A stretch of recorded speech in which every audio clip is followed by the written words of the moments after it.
we're back out. I tell you what, I am absolutely mad for it at the minute. Photography and just being outside. What a treat. I suppose I'm following the right career path then, really, aren't I? Welcome back to the channel. Fantastic to see us all again, and just completely different weather conditions again. This is like going from video to video at the minute, isn't it, guys? It's definitely a good thing. It proves this variety I'm so fortunate to have in my local area. So today, as you can see, hopefully, I'm hoping for a bit of woodland photography, and to top it off, we've got fog every now and again in this particular woodland. I'm at a location called Woodland Crag, which I love. It's quite a vast area. I've been here before, but I feel like I haven't even scratched the surface, so I'm more than happy to keep returning. Now I want to talk a little bit about fog and try and help some people. This isn't going to work for everybody, not a chance, but I want to try and help some people to try and find locations where you're going to get fog a lot more often than not, even in the middle of the day. You know, that's the case today. We're about, it's 10 to 1 exactly, so you know, it's not like first thing in the morning when you'd probably expect to get fog, you know. This is nice, this is good. So I'm going to explore around a little bit, try and find something to photograph, of course, as usual. We've got the tripod back in action. It's actually on the back of my bag there. It's because I've got my rain cover on. But yeah, I'm going to explore around a little bit, try and find something nice to photograph, and we'll talk a little bit about fog and this type of location that I find is often quite foggy for a particular reason. It's really simple, like, but it's something for you to go out and chase if you fancy it. Right, let's crack on, see what we can find.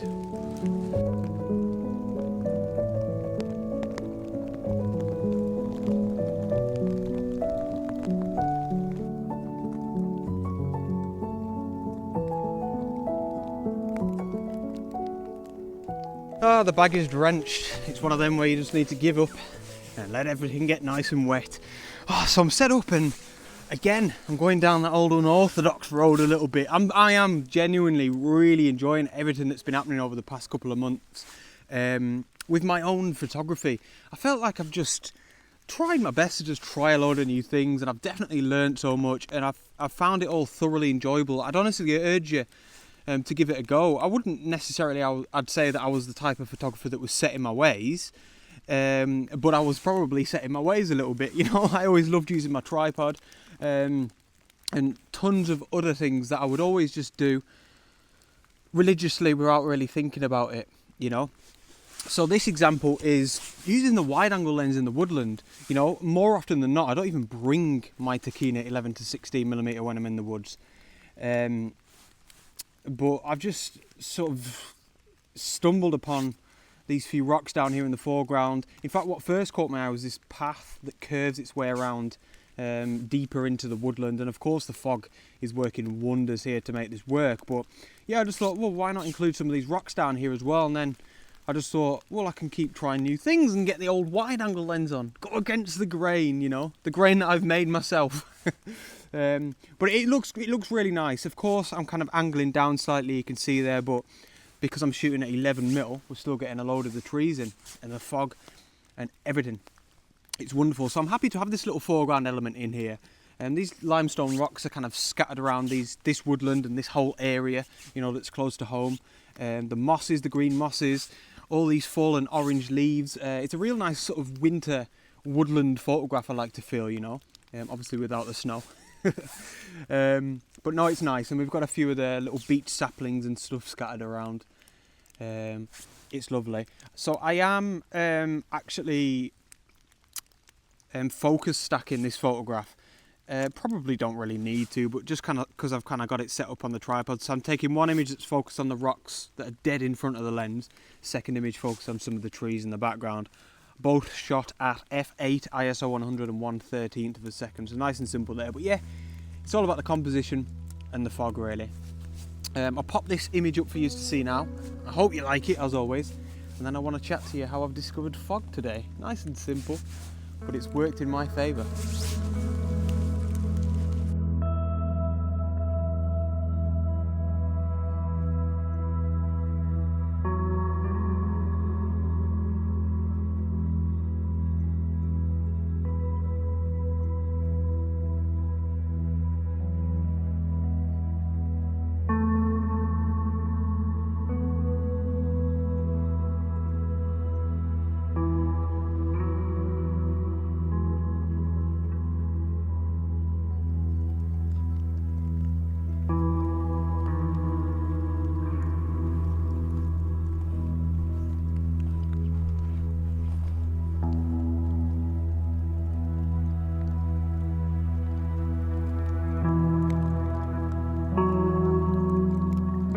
So let's talk a little bit about this fog, because I do want to get stuck into it, because we know as landscape photographers, fog, probably more than any sought after condition, does not last forever. It comes and goes. So yes, Warton Crag, as many of you locals will know, is fairly high up. You know, that's quite subjective, but we're looking at only about 160 metres or something. And I find that this location is, on days like today, when it's fairly cloudy, raining and still, like I said, the top of the crag is always in the clouds. So if you come up here in the middle of the day, you're in the fog. And that's why I said before, I don't think this idea really is going to work for everybody, because unfortunately not everybody's got hills around them. But I think this is a fairly good example, because like I said, it's not particularly high up, it is just a little hill, like it's tiny. But I find it's like this so much.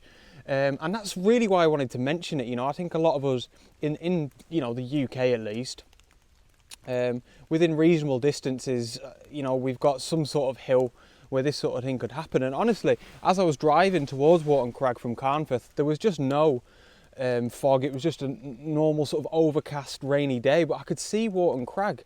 As I was driving along in the Red Beast, I could see that the top of it was submerged in a little bit of cloud, and that's what got my hopes up to start with. But yeah, I'd maybe try that, give that a go, you know, especially for people that you can't get out first thing in the morning when you often find the fog. If you've got a spare afternoon on a Saturday or something, you know, see if there's a hill nearby. Remember that this one's 160 metres, so maybe go for something that's like that, I don't know. I'm definitely not even at the peak of it at the minute, I'm probably only at about 110 metres. But yeah, see if there's anything near you. Wait till the weather forecast is kind of cloudy, raining and still, quite importantly, and give it a go. See if you can get it in these sorts of conditions, because this is wonderful. Right, everything looks good, of course it does. We're in the fog, in the woodland. Let's see if we can get one or two nice shots.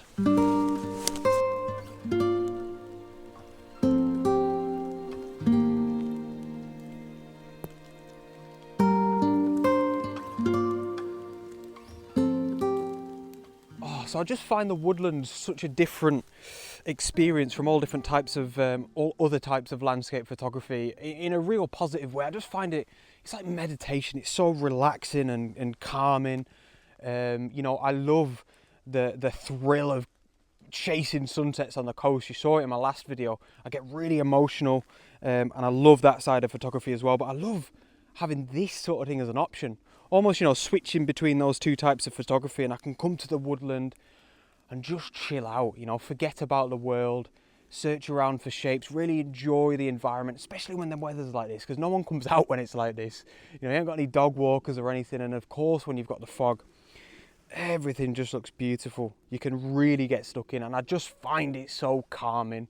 It's such a different experience for somebody like me that's quite exuberant, let's say. Right, so these two trees here caught my eye, and I'm going to move around here because you probably just see me take a bit of a video from this perspective, and it was this beautiful limestone boulder that caught my eye to start with. Yeah, and these kind of twin trees, and I was trying to get a shot around here, but I don't know, it looks quite nice now actually. Might come back to that, but it wasn't working for me before anyway.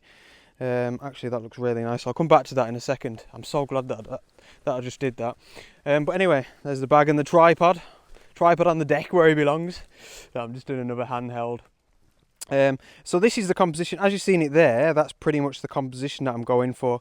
We've still got the twin trees. I love the gap that we've got in between them, that little V shape. This is really important. See there, between the tree and the beautiful limestone boulder, there's a tiny little gap. If I step to the right just a tiny little bit, I just find that so annoying. Like, I think maybe if I took the shot and looked at it, I might have not even realised that I'd done something wrong, but I just find that so, it's such a distraction. You see how the tree just covers up the boulder. One step to the left, so simple. We just give them a little bit of breathing room. We separate the subjects, you know, we've got the trees and the boulder, rather than just being merged into two. A beautiful collection of kind of twisted trees up in the top left. Of course, all the mossy limestone scattered around. And that's it, simple as that.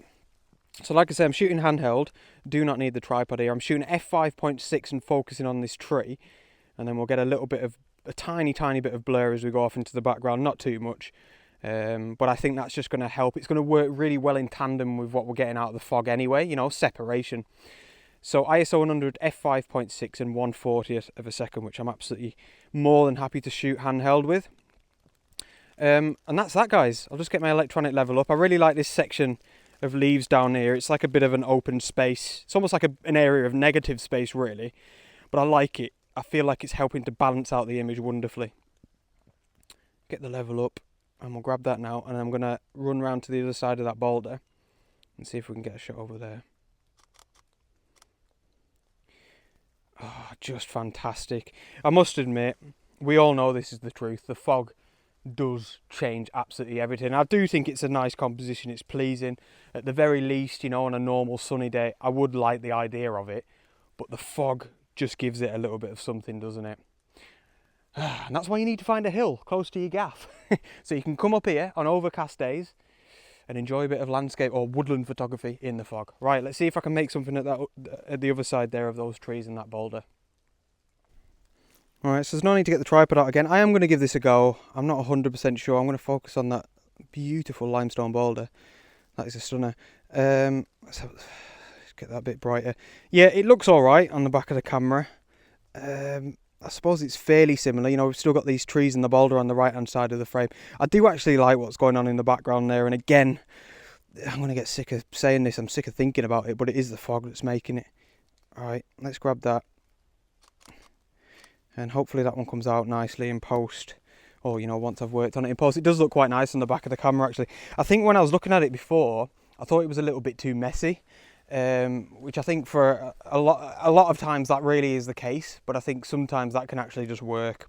Hopefully that's one of them occasions. Right, let's go down this hill a little bit. See if there's anything else we can grab.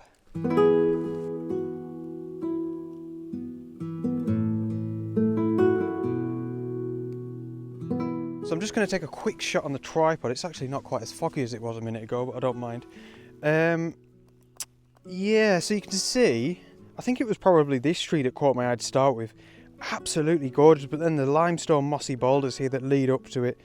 And then I think that huge tree off in the background, I suppose this through the fog a bit, looks like a giant yew tree. Absolutely gorgeous. It's kind of framed by the sort of V shape you see of this tree and this tree. I do really like that. So I've still got the 16 to 35. I'm zoomed in at 35mm. And I'm on the tripod because I want to shoot f10 because I'm actually focusing, see, down here, right in the foreground. So I still want it to be quite sharp off in the background. But of course that means I'm shooting at 1/6 of a second, something like that. So ISO 100, f10 and 1/6. And yeah, I think it's going to be pretty pleasant. We'll grab that now, 2-second timer. It's quite nice to use the tripod, actually. Yeah, that looks pretty cool. It's definitely got that. It's that tree. It's definitely that one tree on the right hand side that's kind of leaning outwards that caught my eye to start with. And it's definitely got that sort of fantasy fairy tale feel that I always enjoy in a foggy woodland. Right, as you can see now, if you look there, not very foggy, then all of a sudden, bosh, we're back in Fogland. So I'm going to head down there. We are living the dream.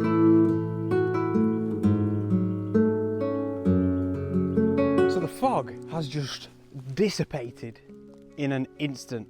Well, it was about 15 seconds, honestly.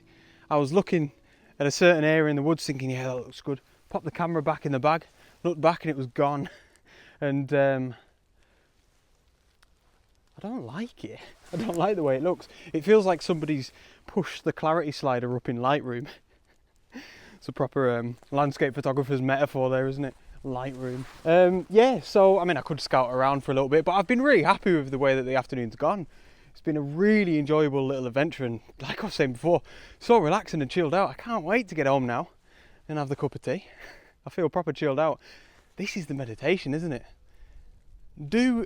Does anyone else feel like that about landscape photography in general? I'd say woodland more than other types, like I was saying, but I just feel like in general there's nothing going on except for me and my camera in the nicest way possible. It's just so relaxing.